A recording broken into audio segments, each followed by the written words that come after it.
¿Nadie?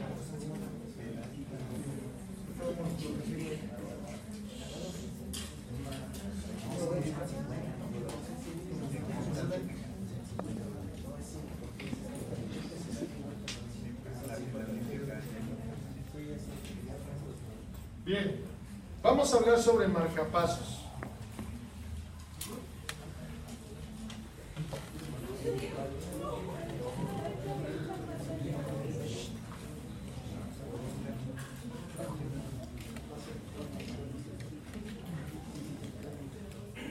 Bien, marcapasos. ¿Han visto pacientes con marcapasos? ¿No? ¿Cómo que no? Hay un chorro de pacientes afuera con marcapasos. ¿Han llegado?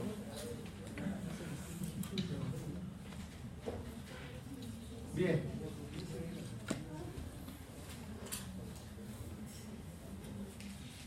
Los marcapasos no son estas cositas, estas son las originales marcapasos, son los que se utilizan para música. Y son los que ustedes conocen como metrónomos. Estos son los marcapasos. Son aparatitos de este tamaño. Bueno, hay unos de este tamaño, hay otros de este tamaño. Depende de los que no quiera. Ahorita les voy a enseñar diferentes fotos. Son aparatitos que precisamente llevan el paso del corazón cuando el corazón ya no puede latir de forma adecuada. Existen marcapasos sencillos, estos son unicamerales, solo tienen para un cable, aquí está la instrucción del cable. Existen marcapasos bicamerales para estimular una aurícula y un ventrículo. El unicameral puede estimular o una aurícula o el ventrículo, solo es una. Este estimula dos. O existen marcapasos tricamerales, tetracamerales, pentacamerales. Hasta con 5 cables es lo máximo que tenemos en marcapasos. Depende de lo complejo que queramos estimular al paciente y la severidad de la enfermedad. Estos aparatitos ya son aparatos como de este tamaño. Ajá, y van aquí debajo de la piel. Hay diferentes técnicas para colocarlo, pero esto implica diferentes programas de rehabilitación. Platicamos, corazón sano, al paciente lo pongo a hacer ejercicio, ¿y qué pasa? Se empieza a acelerar. La onda P y la actividad auricular se empieza a acelerar y esto aumenta la frecuencia cardíaca de un paciente, llevándolo desde 60 de reposo hasta 100 de ejercicio. Esto es progresivo, conforme más actividad física hago, mayor frecuencia cardíaca obtengo. Sin embargo, nos enfrentamos a los problemas de los marcapasos. El marcapaso de una cámara, así va, colocado, se abre aquí debajo de la clavícula, se busca una vena, se mete por esa vena el catéter hasta llegar al corazón, se enclava, se atornilla ahí y después se conecta a la pila y se mete por debajo de la pila. Esto nos genera diferentes problemas. Para empezar, abrieron y suturaron, por lo tanto el movimiento del brazo está limitado. De hecho, ahorita estamos haciendo un protocolo de una de sus compañeras de terapia ocupacional para actividades después de una colocación de marcapasos. Profesor, ¿cuánto duran esas cirugías? Depende, yo conozco uno que le hace 5 minutos. Pero solo se hace como una abertura pequeña donde se coloca el marcapasos, ¿no? De este tamaño. Hay quienes se tardan 2 horas en colocarlo. No es tanto por eso. Es una cirugía muy corta, de 5 a 20 minutos. Bien, en esta circunstancia tienen que entender que el paciente va a tener ya ciertos cuidados. Cuando el paciente se le pone un marcapasos, lo que se le indica es que no levante, durante 2 semanas traiga el brazo con un cabestrillo para reposo. Lo puede utilizar para estar comiendo, por ejemplo, para moverlo para vestirse, pero se le pide que durante un mes no levante el brazo por arriba de la cabeza.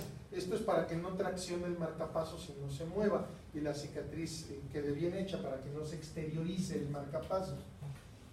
Eso es lo que siempre se les recomienda. Todavía no es el programa de rehabilitación, ahorita lo vamos a ver. ¿Cuál es el problema del marcapasos unicameral? Que prácticamente todos los marcapasos unicamerales solo tienen una programación sencilla. Yo coloco el marcapasos y le digo a la computadora que el marcapasos funcione a cierta frecuencia. Casi siempre lo dejamos a 72 latidos por minuto. Pero ¿cuál va a ser el problema? Que este corazón va a latir el resto de su vida a 72 latidos por minuto. Si el paciente lo duermo, su corazón late a 72 latidos por minuto. Si lo pongo a hacer ejercicio, va a latir a 72 latidos por minuto. Entonces, este paciente, por definición, ¿podría hacer ejercicio intenso? No, porque se puede marear. Es suficiente para hacer sus actividades de la vida diaria, bañarse, vestirse y hacer ejercicio de una leve intensidad. Los marcapasos multicámara son un poquito más problemáticos. Los colocamos igual, buscamos por la misma vena, metemos todos los cables que se nos ocurra, siempre y cuando nos aguante, pero también se pueden colocar marcapasos que se llaman epicárdicos.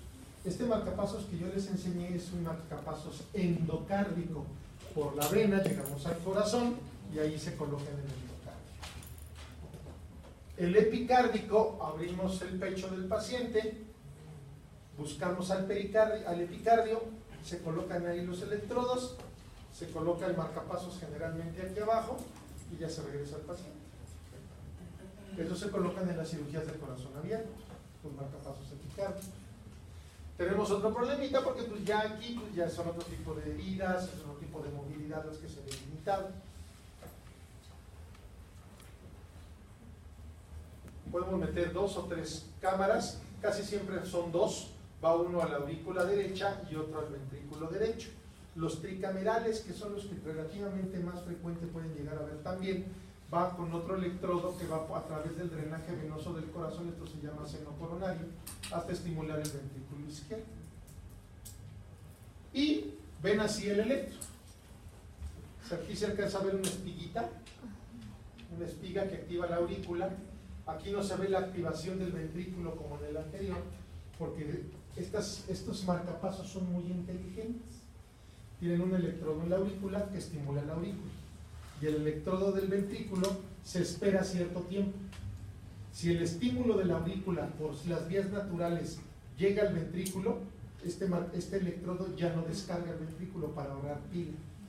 Ya el mismo estímulo que mandó aquí solito activa todo el corazón. Si durante cierto tiempo ve que el estímulo de la aurícula no llegó al ventrículo, entonces sí descarga en el ventrículo. Aquí estamos viendo nada más el estímulo de la aurícula.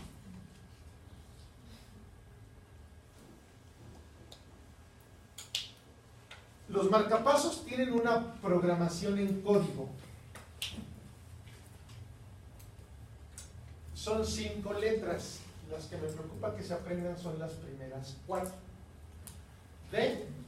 La primera letra nos habla de qué cavidad está estimulando el corazón. Puede ser A de aurícula, puede ser B de ventrículo, puede ser D de las dos, de ambas, de dúo, de dual. La segunda letra es qué actividad está sensando. El marcapasos no solo estimula, también sensa si hay actividad propia del corazón, porque si hay actividad propia del corazón, el marcapasos se apaga, se queda en centinela para ahorrar pila. Lo mismo puede ser A de aurícula, B de ventrículo o D de dual. La tercera es el tipo de programación que se le pone.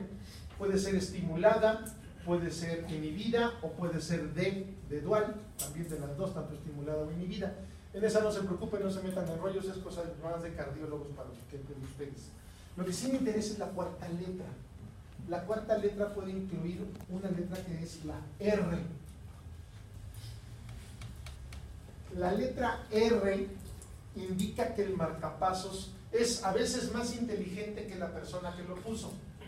Ese marcapasos tiene capacidad de detectar la actividad física del paciente y acelerar su frecuencia cardíaca. Entonces tienen al paciente en reposo y lo tienen programado al marcapasos de frecuencia, que tenga frecuencias entre 60 y 140. Entonces si el paciente está en reposo, está en 60. Si se para, dependiendo de lo rápido que se pare, llega a 70. Si sube escaleras, llega a 90. Si empieza a correr, llega hasta 140. Ya se detiene el paciente y el marcapasos solito empieza a bajar poco a poco. Hasta 70 u 80, depende de la actividad que esté haciendo. Esa letra, ¿qué les permite a ustedes? le podemos ¿no? O sea, indicarle un ejercicio más intenso, prácticamente normal. Acuérdense que marcapasos no es igual a enfermedad de coronarias o insuficiencia cardíaca. Los marcapasos a veces se colocan en corazones, entre comillas, sanos, me refiero a que se contraen bien y todo. El único problema es que su sistema eléctrico ya degeneró. Entonces es nada más un sistema eléctrico exitoso. Estas son estimulaciones de los marcapasos en DD. Fíjense que es un DDDR. El anterior que vimos es un DDT, no tiene R. Por lo tanto, la frecuencia cardíaca siempre es la misma. Vean aquí, latía normal el corazón. Aquí se activó el electrodo de la aurícula, pero no estimuló el ventrículo. Aquí se activa la aurícula y se activa el ventrículo. Son diferentes tipos de estimulación. En el DDDR, aquí vemos lo mismo, se está estimulando aurícula, solito se activa el ventrículo, el paciente empieza a hacer ejercicio y el marcapasos acelera. La joya de la electrofisiología. Muchachas, aquí los quiero, aquí las quiero. Aquí. Ese es el marcapasos. ¿Qué esperas? Nosotros los hombres pensando en llevarles flores, regalarles. Estos marcapasos cardioverter, ¿qué hacen? Generalmente son de 2 o de 3 cámaras, pero tienen la capacidad de detectar arritmias mortales y desde dentro desfibrilar. No se preocupen, el paciente no siente nada. Esos cuadros que ven ustedes en House de que llegan y le ponen ¡cuá!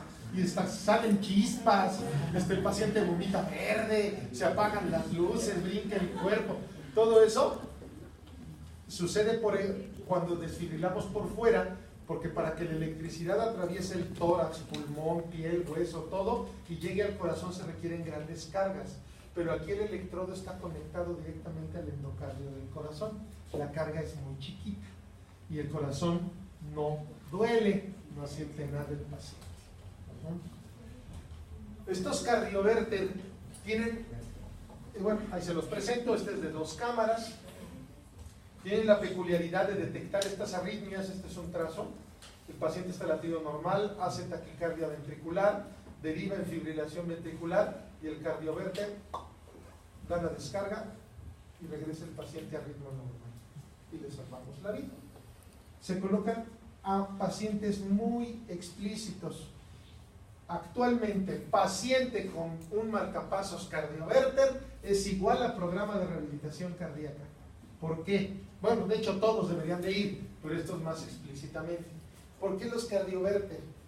Porque esos también los programamos con R, pero al mismo tiempo de que los programamos con la R, le tenemos que decir nosotros al aparato que detecte cuál es la frecuencia de descarga. Le decimos, a partir de tanto de frecuencia, considera que el paciente está en taquicardia ventricular o en fibrilación ventricular.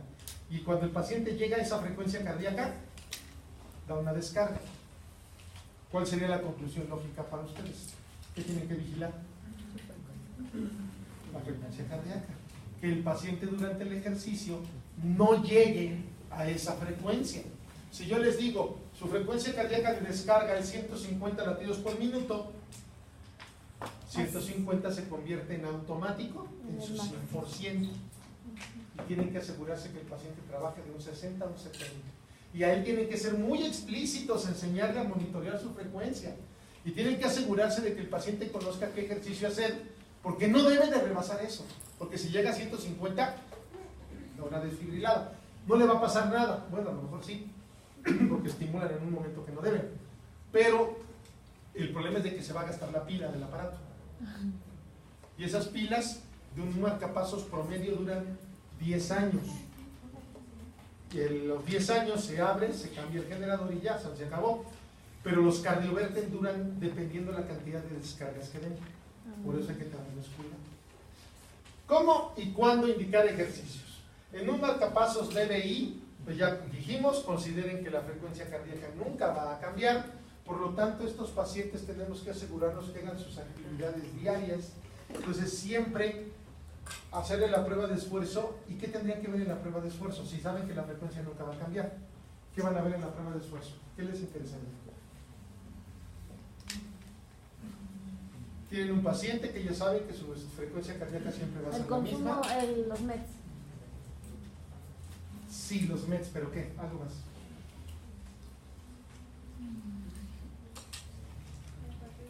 ¿A qué nivel? Los síntomas.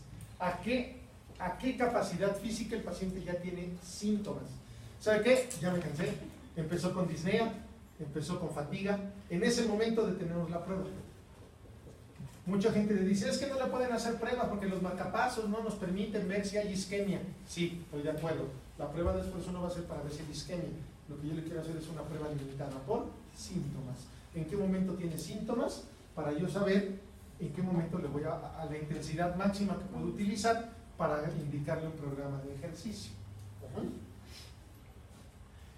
Pero, bueno, o sea, ya se trabaja la rehabilitación y esos síntomas van a cambiar, bueno, conforme mejore su capacidad física, a lo mejor ya tenía disnea a los 4 meses y conforme pase el tiempo va a tener disnea a los 5 o a los 6.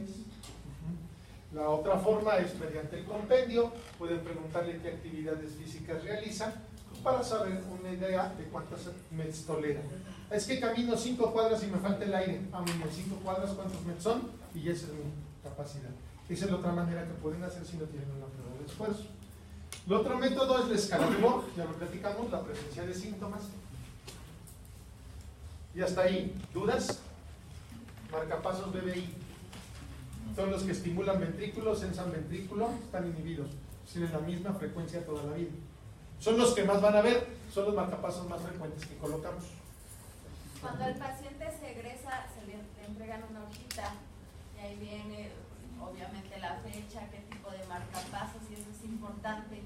Siempre el paciente debe de tener esa hoja muy guardadita y es un criterio que nos va a ir normando para ir dosificando el tipo de ejercicio, intensidades y todo. Entonces hay que pedir esa hojita. La nota de A, ahí viene la programación del marcapasos. Viene qué modo es y a qué frecuencia se está programando.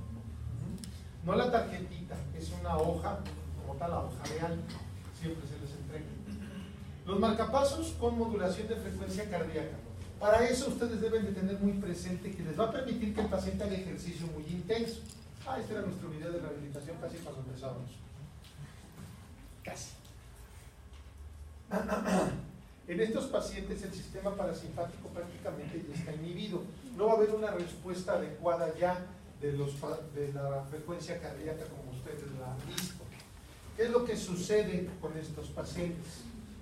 Que el marcapasos que modula la frecuencia cardíaca tiene sensores. El problema es saber qué tipo de sensor. Hay sensores muy novedosos. Hay sensores que miden el pH, que miden el nivel de lactato, que miden el nivel de oxígeno, de CO2, y en base a eso aceleran o detienen la frecuencia cardíaca. El más frecuente que utilizamos aquí en México son los marcapasos que tienen sensor de movimiento. Siempre que le llegue un paciente con marcapasos DDR o BBIR, entonces pídanle la tarjetita del marcapasos para que sepan qué modelo es y meterse a internet y buscar qué sensor utiliza. Pero generalmente son de movimiento. Los de movimiento, casi siempre los colocamos aquí en el pecho. Se utiliza el brazo no dominante para colocarlos, o si hay molestias, pues que no le limiten tanto la actividad. Pero, si lo coloco yo aquí, el sensor de movimiento hace esto. Si yo hago ejercicio, detecta el movimiento de mi músculo, el movimiento del mismo marcapasos, y empieza a acelerar. Pero ¿qué pasa si mi sensor de movimiento es aquí, y siento al paciente en una bicicleta, y le pido que pedalee? Nunca detecta movimiento y nunca va a acelerar la frecuencia. Entonces siempre investiguen cómo es el sensor, porque en ese tipo de pacientes, por ejemplo, en vez de ponerlos a hacer bicicleta, si los puedes poner a hacer bicicleta fija, pero le tienes que pedir que esté haciendo esto cada que pedalee, o sea que no se agarre del manubrio, que esté haciendo esto para que pueda generar la frecuencia cardíaca. Bien. ¿Dudas de eso? Si el receptor es químico, nivel de CO2, nivel de todo eso, pues ya, no hay mayor problema. Solito lo van a detectar. ¿Dudas de eso? ¿María? El marcapasos desfibrilador, pues ya les platicaba yo, tienen que saber a qué frecuencia cardíaca es la descarga para nunca llegar a esa frecuencia. Por ejemplo, aquí la frecuencia cardíaca de descarga es 150 latidos por minuto. En cuanto corroboró el marcapasos que llegó a 150, suelo, le da la descarga, ya, normal. Aquí, por ejemplo, la frecuencia de descarga fue más o menos de unos 150, no menos. No, esta fue de 300, este es de 150. Entonces, mucho ojo en lo que es la frecuencia de descarga. ¿Dudas de los marcapasos? Vamos a por él. ¿Dudas? Yo sí tengo una duda. Por Dime. ejemplo, en el libro menciona la enfermedad de Wolff Parkinson White, ¿no? Y expone que es una alteración de aumento de... Hay una arritmia cardíaca, ¿no? Una taquicardia. Ajá. Por ejemplo, en un marcapasos, ¿cómo trabajaría en una afección así? En un Wolff no utiliza marcapasos el Wolff, más que en casos muy selectos. Cuidado, los marcapasos, espérame, quiero quitar esta cosa.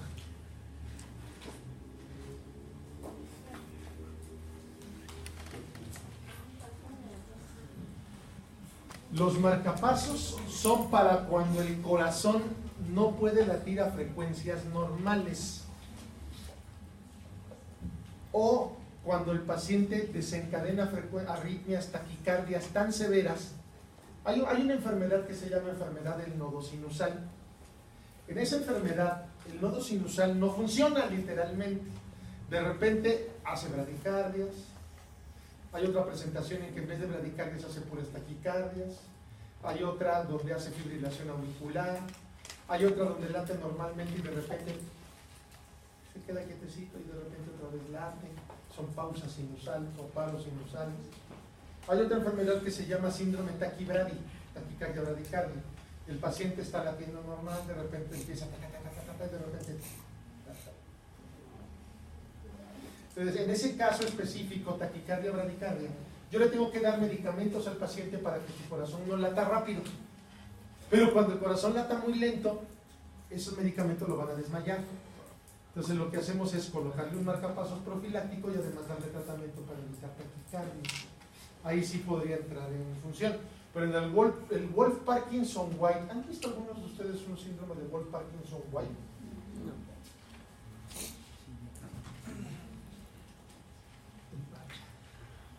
Ah, no es posible, no, sí, sí lo tengo.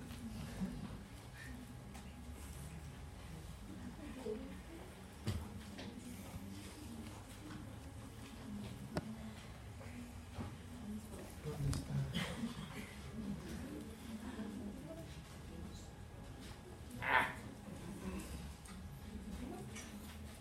No los quiere, la cosa está. Dile cómo.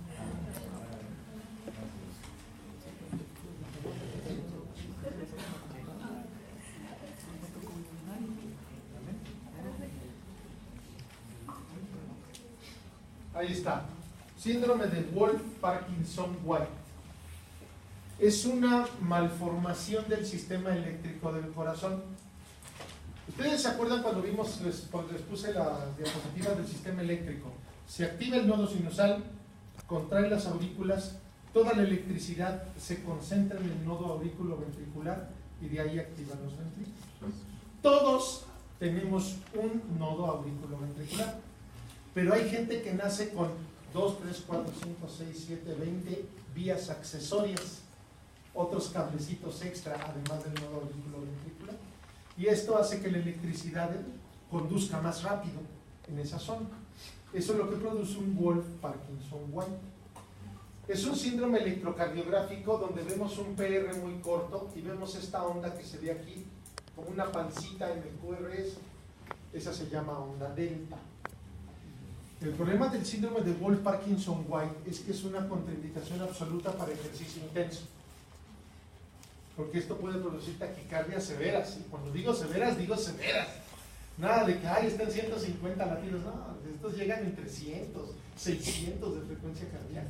Entonces son pacientes que se ponen muy graves. Entonces, Wolff-Parkinson-White es igual a nada de ejercicio intenso. Intenso. Ejercicio terapéutico sí puede realizar.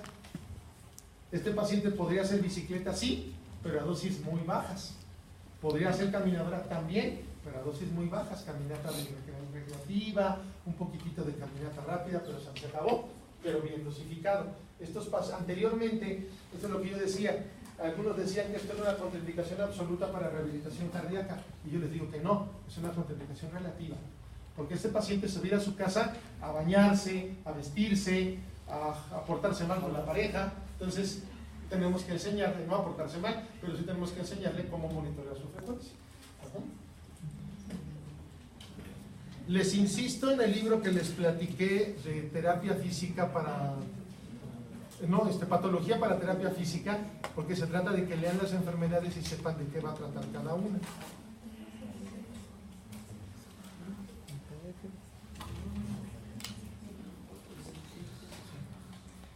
Ay, ahora no quiere esto. Bien, ¿dudas hasta aquí?